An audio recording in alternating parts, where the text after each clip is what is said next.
అందరికీ నమస్కారం. అనంతపురం జిల్లా ప్రింట్ ఎలక్ట్రానిక్ మీడియా సోదరులకి, దక్షిణ భారతదేశ బీసీ సంక్షేమ సంఘానికి అధ్యక్షుడిగా ఉన్నాను. నా పేరు జబ్బల శ్రీనివాసులు. అదేవిధంగా ఆంధ్రప్రదేశ్ పూర్వ సంఘానికి రాష్ట్ర అధ్యక్షుడిగా గత 8 సంవత్సరాల నుంచి సేవలు అందిస్తున్నాను. అదేవిధంగా ఏపీ షెపర్డ్ ఇండియా ఇంటర్నేషనల్కి ఆంధ్రప్రదేశ్ అధ్యక్షుడిగా 5 సంవత్సరాల నుంచి సేవలు అందిస్తున్నాను. ఈరోజు సోదరుల పత్రికా విలేకరుల ముఖ్య సమావేశం. దేశంలో 50% పైన, అంటే 70 కోట్ల మంది పైన బీసీలం ఉన్నాం. గత ప్రభుత్వాలు 78 సంవత్సరాల నుంచి విస్మరిస్తున్న ఇప్పుడున్న రాజకీయ పార్టీలు కేంద్రంలో కానీ రాష్ట్రంలో కానీ మా బీసీలని గుర్తించి గౌరవించి, గత ప్రభుత్వంలో వైఎస్ఆర్ ప్రభుత్వంలో కానీ బీసీలకు ఒక రకమైన న్యాయం జరిగింది. ప్రస్తుతం ఎన్డీఏ కూటమిలో కానీ బీసీలకు సమర్థవంతంగా జరుగుతుంది. ఇదే స్ఫూర్తితో మనకు చట్టసభల్లో రిజర్వేషన్ కావాలా నెంబర్ 1. నెంబర్ 2, బీసీల జనగణాంకాలు 2011లో జరిగినాయి. దాని తర్వాత జనగణాంకాలు బీసీ సంఘాలు మేము గొంతు చించుకొని అరుస్తున్నా ఎవరూ పట్టించుకోరు. గతంలో 4 సంవత్సరాల నుంచి ఢిల్లీలో జంతర్ మంతర్ దగ్గర బీసీలకి చట్టసభల్లో ఎస్సీ ఎస్టీ సోదరులకు ఏ విధంగా రాజకీయ అవకాశం కల్పించినారో లోకల్ బాడీస్లో ఆంధ్రప్రదేశ్ రాష్ట్రం కానీ తెలంగాణ రాష్ట్రం కానీ లోకల్ బాడీస్లో కల్పించింది. అదే దీనికి ఎంపీ ఎమ్మెల్యే ఎలక్షన్లు, ఎమ్మెల్సీ ఎలక్షన్లో రిజర్వేషన్ ఖచ్చితంగా బీసీ సోదరులు కావాలని మా ప్రధాన డిమాండ్. దీంతోపాటు అనేక రాష్ట్రాల్లో బీసీల గురించి బడ్జెట్లో గొప్పగా ప్రకటిస్తున్నారు, స్వాగతిస్తున్నాం. కేంద్రం కానీ ఇంతమంది 70 కోట్ల మంది పైన మేము బీసీ సోదరులం ఉంటే కనీసం బీసీ బడ్జెట్ లేదు, బీసీ శాఖ లేదు. కాబట్టి మేము ప్రధానంగా గౌరవ ప్రధానమంత్రి గారు 3వ టర్మ్ అయినారు. ఎప్పుడో నెహ్రూ గారి తర్వాత కంటిన్యూషన్గా 3 సార్లు అయినారు, ఒక బీసీ ముద్దుబిడ్డ. అదేవిధంగా 23 బీసీల మంత్రులు ఉన్నారు, కేంద్ర మంత్రులు ఉన్నారు, స్వాగతిస్తున్నాం. వారు చెప్పేది ఏమంటే ఆయా రాష్ట్ర ప్రభుత్వాలు మీరు నిలదీవండి, మీ బీసీ గణాంకాలు అసెంబ్లీలో తీర్మానం చేయండి. మీరు అసెంబ్లీలో తీర్మానం చేసి కేంద్రానికి పంపితే మేము తప్పకుండా పరిశీలించి మీకు న్యాయం చేస్తాము అని అనఫిషియల్గా, అనధికారంగా మనకు ఇన్ఫర్మేషన్ ఉన్నది. కాబట్టి ఇప్పుడున్న బీసీ సోదరులారా, బీసీ రాజకీయ నాయకులారా, ప్రతి ఒక్కరు మేల్కొనండి. ఇది సువర్ణ అవకాశం. ఏమైనా అయినా ప్రధానమంత్రి మోడీజీతోనే మనకు రాజకీయంగా చట్టసభలో మనకు అవకాశం వస్తుంది. మనం ఇళ్లలో కూర్చుంటే మనల్ని ఎవరు మొరపట్టుకోరు.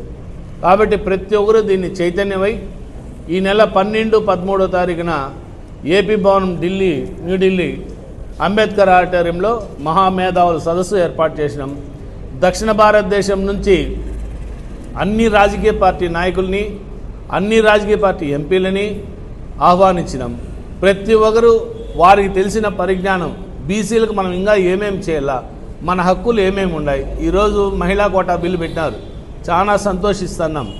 అదేవిధంగా దాంట్లో కానీ మా బీసీ మహిళలకి 50% రిజర్వేషన్ కావాలని, సబ్ కోటా కింద కావాలని చెప్పి కూర్చున్నాం. కేంద్రంలో 2 లక్షల బడ్జెట్లో బీసీ మంత్రిత్వ శాఖ ఏర్పాటు చేయాలి. బీసీ మంత్రిత్వ శాఖ బీసీల అనుభవజ్ఞుడు, ఎంతో చురుకైన వాడు, గత 45 సంవత్సరాల నుంచి సుదీర్ఘంగా పోరాటం చేస్తున్న ఆర్ కృష్ణయ్యకి రాజ్యసభ సభ్యుడు బీజేపీ తరఫున మళ్ళా 2వసారి ఎలక్ట్ అయినారు. బీసీల గురించి ఎందుకు చెప్తున్నామంటే అతనికి ఒక అవగాహన ఉండాలి. కాబట్టి బీసీలో, ఎంబీసీలో ఎవరు ఏమనేది బ్రహ్మాండంగా గుర్తించినాడు. కాబట్టి ఖచ్చితంగా అతని ఆధ్వర్యంలో బీసీ మంత్రిత్వ శాఖ ఏర్పాటు చేయాలని చెప్పి మీ ద్వారా తెలియపరుచుకుంటున్నాం. ప్రతి ఒక్క బీసీ సోదరుడు ఈ కార్యక్రమం పాల్గొని విజయవంతం చేస్తే భవిష్యత్తు మన దగ్గరకు వచ్చినది. ఇప్పుడు మనము అజాగ్రత్త, యామారుపాటు చేసినామంటే భవిష్యత్తులో మనల్ని ఎవరు ఆదరించరు. చూడండి, గౌరవ రామారావు గారు ఆ రోజు మండల్ గారిని ఆదర్శంగా తీసుకొని లోకల్ బాడీస్లో ఎంతోమంది మన బీసీ సోదరులు జెడ్పీ చైర్మన్లు అయినారు, అదేవిధంగా మున్సిపల్ చైర్మన్లు అయినారు, ఇంకా ఇతరులు అయినారు. ఈ మధ్య కాలంలో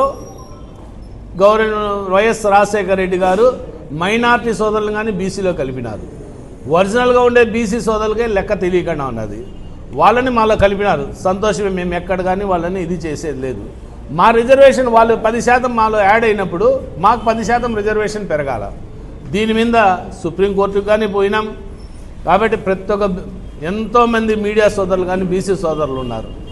మీరు కానీ చైతన్యం తెచ్చి ఈ బీసీది ఇప్పుడు కాకపోతే ఇంక ఎప్పటికీ రాదు. చూడండి, గతంలో 2019 నుంచి 2024 వరకు వైఎస్ఆర్ ప్రభుత్వంలో బీసీలకు ఇక్కడే ఈ జిల్లాలోని ఎంపీలు అవకాశం కల్పించినారు.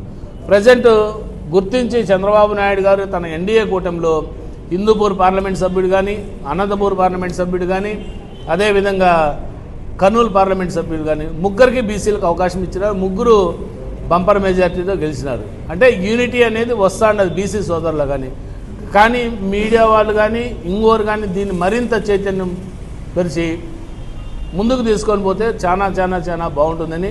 మరీ ముఖ్యంగా ఆంధ్రప్రదేశ్లో ఇప్పుడు అసెంబ్లీ సమావేశాలు జరుగుతున్నాయి. ఈ అసెంబ్లీ సమావేశాల్లో ప్రతి ఒక్క బీసీ ఎమ్మెల్యే, బీసీ ఎమ్మెల్సీ, చట్టసభలో ఎవరెవరు ఉన్నారో కార్పొరేషన్ చైర్మన్లు కానీ, మేయర్లు కానీ, ఎవరన్నా ఉన్నా కానీ పార్టీలకు అతీతంగా ఇది మాకు హక్కు, మా హక్కు కోసం మీరు మాకు సహకరించండి. మీరు పెద్దన్నలు, మేము మీ చిన్నన్నలు, అంటే భారతమాతకు ముద్దు బిడ్డలం. అగ్రకులాలు ఒక బిడ్డ అయితే బీసీలు మనం ఒక బిడ్డలం. కాబట్టి మేము చిన్న బిడ్డలుగా ఉన్నాం, మా హక్కు మాకు ఇవ్వండి అని చెప్పి న్యాయపరంగా మేము అడుగుతున్నాం. కాబట్టి పెద్దలు కానీ గుర్తించి గౌరవనీయులు చంద్రబాబు నాయుడు గారు ఈ అసెంబ్లీ సమావేశాల్లో, అదేవిధంగా డిప్యూటీ సీఎం పవన్ కళ్యాణ్ గారు, అదేవిధంగా కేంద్ర ప్రధాన కార్యదర్శి, టీడీపీ జాతీయ ప్రధాన కార్యదర్శి లోకేష్ బాబు గారికి కానీ మీ ద్వారా విజ్ఞప్తి చేస్తున్నాం. ఈసారి మీరు బీసీలకు చక్కగా న్యాయం చేసినారు. ఆ న్యాయాన్ని దయచేసి చట్ట రూపంలో అసెంబ్లీలో తీర్మానం చేసి కేంద్రానికి పంపిస్తే కేంద్రంతో పెద్దలతో మేము కొట్టాడడానికి సిద్ధంగా ఉన్నాం. మా హక్కులు మా సాధన కోసమని ఎంతవరకన్నా మేము పోరాటానికి రెడీగా ఉన్నాం. అదేవిధంగా మీ మీడియా మిత్రులు ఈ 12-13 ఢిల్లీలో జరిగే సమావేశానికి ప్రత్యేకంగా కవరేజ్ చేసి లోకల్లో ఇక్కడ ఉండే లీడర్లంతా ఎవ్రీడే ప్రోగ్రాం పెడతారు. సహకరించి మాకు అవకాశాన్ని, మరింత బీసీ ఉద్యమాన్ని మీ ద్వారా ఉధృతం చేయాలని చెప్పి కోరుకుంటూ తెలియజేసుకుంటూ ఈ అవకాశం ఇచ్చిన ప్రెస్ క్లబ్ అనంతపూర్ జిల్లా వాళ్ళకి, మీడియా మిత్రులకి, సోదరులకు ప్రత్యేకంగా ధన్యవాదాలు. జై బీసీ. ఇప్పుడు నిన్న మన బడ్జెట్లో నిజంగా బీసీలకి మంచి బడ్జెట్ కేటాయించారు. ముందుగా దానికి మన చంద్రబాబు నాయుడు గారు కానీ లేదు మన పవన్ కళ్యాణ్ గారు కానీ లేదు లోకేష్ గారు కానీ ముందుగా మేము ధన్యవాదాలు తెలియజేస్తున్నాము. అయ్యా, మీరు బీసీలని నిజంగా ఈ విధంగానే ఎంకరేజ్ చేస్తే బీసీలు నిజంగా కలిసికట్టుగా ఏ రోజైనా మీకు వెన్నంటి ఉండి మేము కూడా మీ రుణం తీర్చుకునేదానికి ప్రయత్నిస్తాము. అదేవిధంగా బీసీ జనగణన చేయాలి అనే నినాదం ముందు నుంచి మా బీసీలు మేము వినిపిస్తూనే ఉన్నాం. కానీ ఇంతవరకు బీసీ జనగణన జరగలేదు. పక్కాగా బీసీ జనగణన జరిగితే బీసీలు మేము 60% ఇంతకుముందు ఉండేవాళ్ళు, ఇప్పుడు 65 అయినామా 70 అయినామా అనేది తెలుస్తుంది. దాన్ని బట్టి మాకు రిజర్వేషన్లు కేటాయించాల్సిన సమయం ఆసన్నమైంది. అదేవిధంగా చట్టసభల్లో బీసీలకి వాటా కంపల్సరీ రావాలా. ఖచ్చితంగా బీసీలకి చట్టసభల్లో ఒక చట్టం తెచ్చి, అయ్యా మేము ఇంత పర్సెంటేజ్ ఉన్నాం, మేము ఉండే దేశంలో 65% పైన ఉండే బీసీలకి మీరు ఏ విధమైన సీట్లు కేటాయిస్తున్నారు. కాబట్టి మా జనాభా ప్రాతిపదికన మీరు సీట్లు కేటాయిస్తే గెలిపించుకొని వచ్చేకి ప్రతి బీసీ సోదరుడు కూడా రెడీగా ఉన్నారు. ఈ అంశాల మీద 12, 13వ తేదీ, 14వ తేదీ మన ఢిల్లీలో కార్యక్రమం పెట్టాం, రౌండ్ టేబుల్ సమావేశం. కాబట్టి ఈ సమావేశానికి ప్రతి బీసీ సోదరుడు పాల్గొని వారి అభిప్రాయాల్ని తెలియజేయాల్సిందిగా ఈ విషయాన్ని తెలియజేసుకుంటూ ఈ అవకాశం ఇచ్చిన పెద్దలకు నమస్కరిస్తూ, దక్షిణ భారతదేశ బీసీ సంక్షేమ సంఘము మరియు ఆంధ్రప్రదేశ్ బీసీ సంక్షేమ సంఘం సంయుక్తంగా చలో ఢిల్లీ కార్యక్రమాన్ని చేస్తున్నారు.